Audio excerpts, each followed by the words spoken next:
دوستوں کو ساتھ لیا اور اپنا سوٹ کیس اور بیگ ہوٹل امیر کبیر سے اٹھا کر ہوٹل آرمسٹرانگ میں لے آئے، جس کا فاصلہ صرف 10-20 قدم تھا۔ کتنا عجیب اتفاق تھا کہ انہیں دوستوں کو ڈھونڈنے میں سارا شہر چھان مارا تھا اور مجھ سے صرف 20 قدم کے فاصلے پر تھے۔ مرزا صاحب کے ہمراہ نے ہوٹل کا رخ کیا۔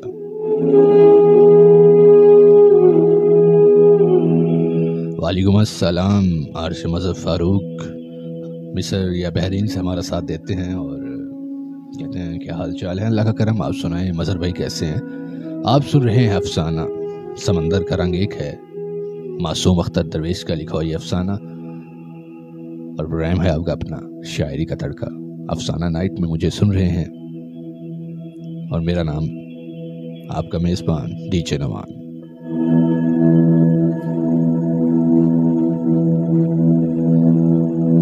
جی تو سامعین، ہمیں پتہ چلا کہ ہماری فارسی کی کلاسیں ابھی شروع نہیں ہوئیں اور نہ ہی ایک ہفتے تک شروع ہوں گی، کیونکہ یہ مارچ کا تیسرا ہفتہ تھا۔ ایرانی نیا سال 21 مارچ کو مناتے ہیں اور جب تک 2 ہفتوں کے لیے سارے ملک میں چھٹیاں ہوتی ہیں، اسکول، کالج، دفتر وغیرہ بند ہوتے ہیں اور لوگ عید نوروز منانے میں مشغول ہوتے ہیں۔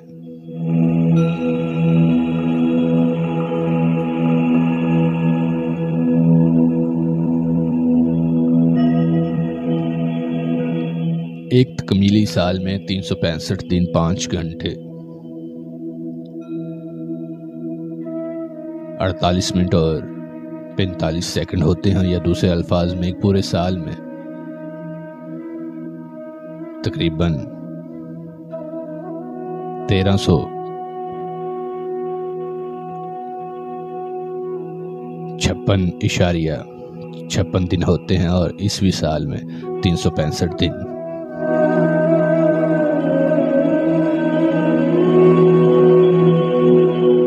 لہٰذا ان گھنٹوں کی کمی کو پورا کرنے کے لیے ہر 4 سال بعد ایک دن کا اضافہ کیا جاتا ہے، جیسے لیپ کا سال کہا جاتا ہے۔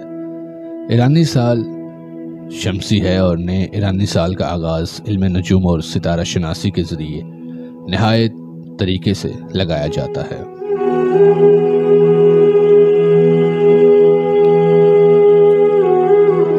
یہ وہ لحظہ ہوتا ہے جب سورج کا مرکز خط استوار کا عمودی طور پر قطع کرتا ہے اور معمولاً 20 یا 21 مارچ کو کسی بھی لمحے وقوع پذیر ہوتا ہے۔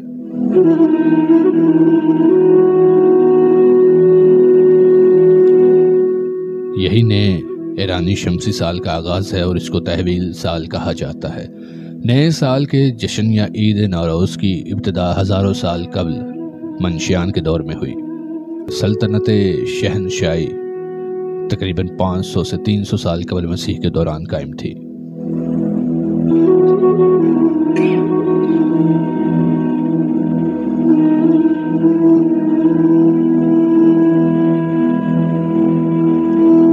اور موجودہ ایران اور عراق سے لے کر ایشیا تک اور شام سے مصر تک پھیلی ہوئی تھی۔ قیاس کیا جاتا ہے کہ شہنشاہ داریوش اپنے درباریوں اور رعایا کے ساتھ عید نوروز تخت جمشید میں منایا کرتا تھا۔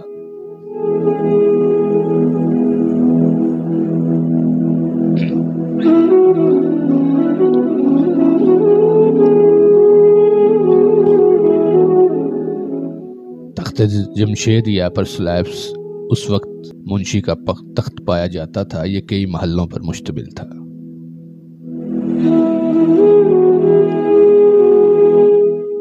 اس کے منہدم شدہ آثار آج بھی شیراز کے نزدیک موجود ہیں اور سیاحوں کے لیے باعث کشش ہیں۔ یہ ہزاروں سال قدیمی سلطنت شہنشاہی فارس کے شکوہ و جلال کی یاد دلاتے ہیں۔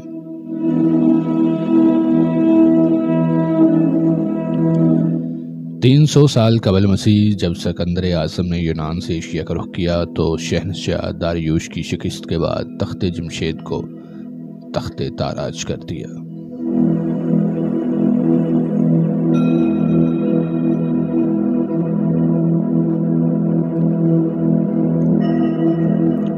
سامعین، تاریخ دانوں کا خیال ہے کہ سکندر اعظم کے حکم سے تخت جمشید کے تمام محلات جلا دیے گئے تھے۔ شاہنامہ فردوسی میں افسانوی شہنشاہ جمشید کا ذکر ہے جس نے نئے سال کے جشن بہاری کو نوروز کا نام دیا۔ اسی دور میں ایران کے شمال مشرقی علاقے میں اور اس کی تعلیمات اس منطقے میں پھیل گئیں اور زرتشترا نے ایک اہورا مزدا کی پوجا کی تعلیم دی، حق و باطل اور نیکی بدی، جنت دوزخ اور روز قیامت کا تصور اجاگر کیا۔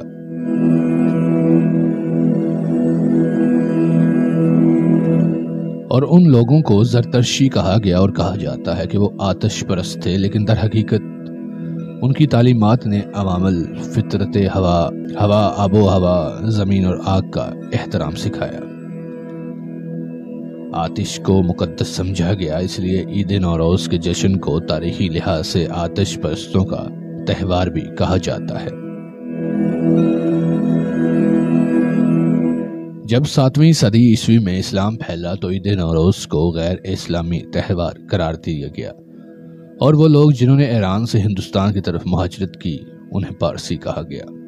عید نوروز دراصل موسم بہار کی آمد کا جشن ہے۔ نیا سال مختلف انداز اور رسم و رسوم کے ساتھ منایا جاتا ہے۔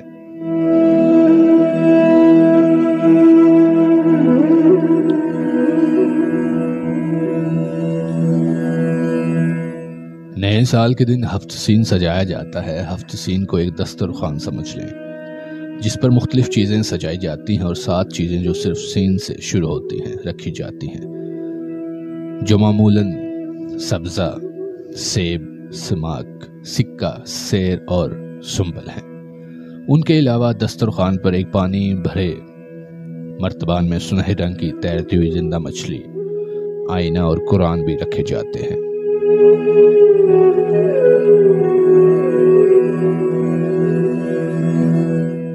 یہ سب اشیاء زندگی کی کسی پہلو کی علامت ہیں۔ مثلا عید نوروز سے تقریباً 2 ہفتے قبل مٹھی بھر گندم کے دانے ایک پیالے میں بھگو کر رکھے جاتے ہیں اور انہیں ایک رومال سے ڈھانک دیا جاتا ہے۔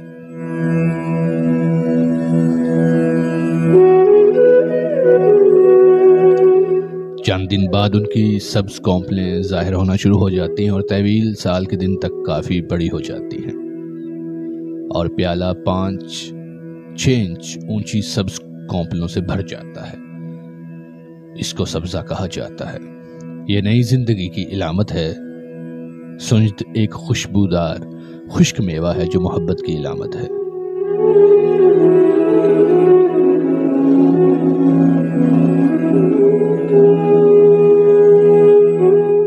سیب صحت کی علامت ہے اور سماک سرخ مرچ کی طرح ایک مسالہ ہے، لیکن اس کا مزہ ترش و شیریں ہے۔ اس کو زندگی و طلوع آفتاب کی نشانی سمجھا جاتا ہے۔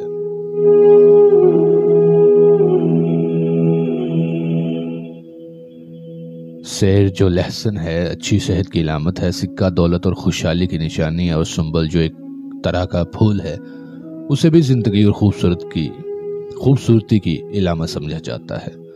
گولڈ فش زندگی کی علامت ہے، اور آئینے کو روشنی اور نور کا نمائندہ سمجھا جاتا ہے۔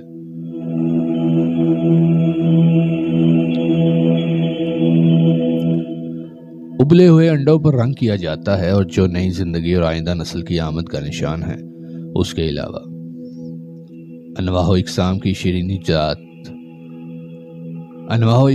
شیرینی جات غذا اور تازہ پھل وغیرہ ہفت سین کی زینت بڑھاتے ہیں۔ عید نوروز سے قبل بدھوار کے دن کو 4 شنبہ سوری کہا جاتا ہے۔ اس رسم کا منبع بھی زرتشتیوں کی آتش پرستی سے وابستہ ہے۔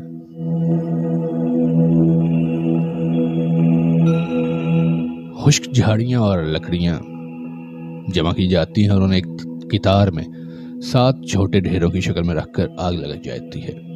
لوگ اس آگ پر کودتے ہیں اور کہتے ہیں سرخی توازمن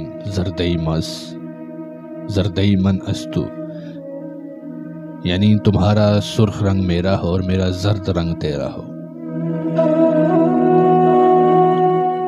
جی تو سامعین، اس رات کو بچے سفید لباس یا چادریں اوڑھ کر گلی کوچوں میں نکلتے ہیں اور پلیٹوں میں چمچے بجا بجا کر گھر گھر جاتے ہیں۔ لوگ انہیں شیرینی یا پھل وغیرہ دیتے ہیں۔ اسے کاشک زنی کہا جاتا ہے۔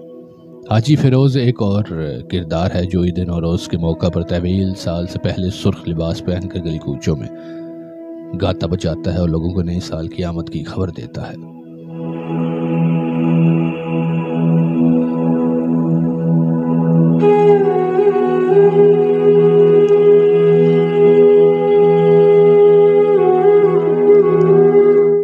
تحویل سال کے موقع پر گھر کے افراد ہفت سین کے گرد بیٹھ جاتے ہیں اور اس لمحے کا انتظار کرتے ہیں جب نیا سال شروع ہوتا ہے۔ نئے سال کے آغاز پر ایک دوسرے کو مبارکباد کہتے ہیں، لوگ گلے ملتے ہیں اور خوشیاں مناتے ہیں، رشتہ داروں اور دوستوں سے ملتے ہیں، دعوتیں اور محفلیں سجائی جاتی ہیں۔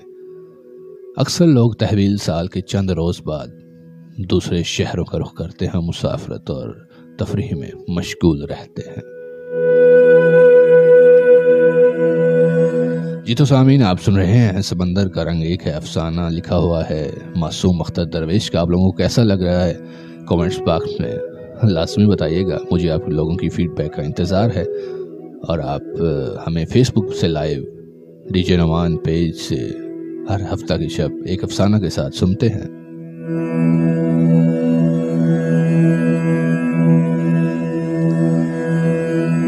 جی تو سامعین، عید نوروز کے 13ویں دن کو خاص اہمیت حامل ہے،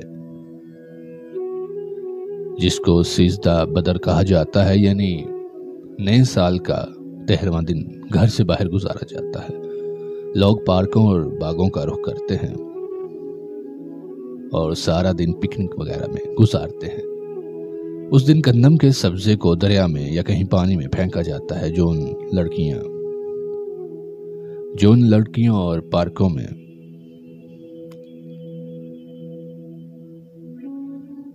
جوان لڑکیاں پارکوں میں سب درختوں کی ٹہنیوں میں گرہ لگاتی ہیں اور آرزو کرتی ہیں کہ اگلے نئے سال شوہر کے گھر ہوں گی اور ایرانیوں کی سرشست میں لڑائی جھگڑا نہیں ہے۔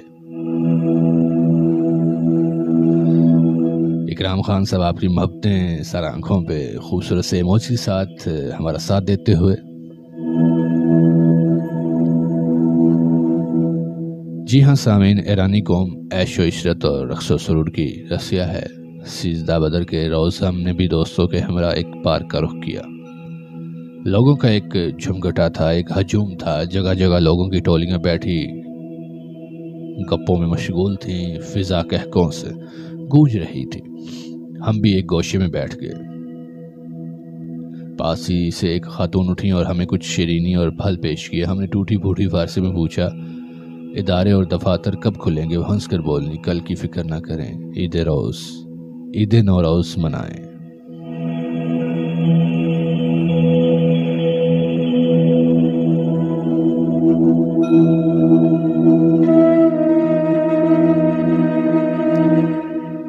ہم نے خاتون کے مشورے پر عمل کیا اور عید نوروز منانے میں مشغول ہو گئے۔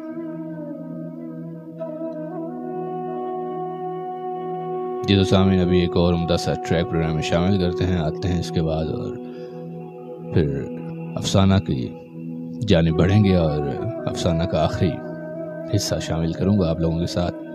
ابھی ایک خوبصورت سا ٹریک ہے، گلشن آرا کی آواز، بہت ہی عمدہ سی غزل، تمہارے شہر کا موسم بڑا سہانا لگے۔ تمہارے شہر کا موسم۔ تمام خوبصورت سماعتوں کے نام جو رات کے اس پیر میرا ساتھ دے رہے ہیں، آپ کی محبتوں، آپ کی چاہتوں کا مخلوص ڈی جے Noman. Stay connected Facebook page D جے نعمان۔ گلشن آرا کی خوبصورت سی آواز میں سنیے یہ خوبصورت سی غزل۔ ملتے ہیں اس غزل کے بعد۔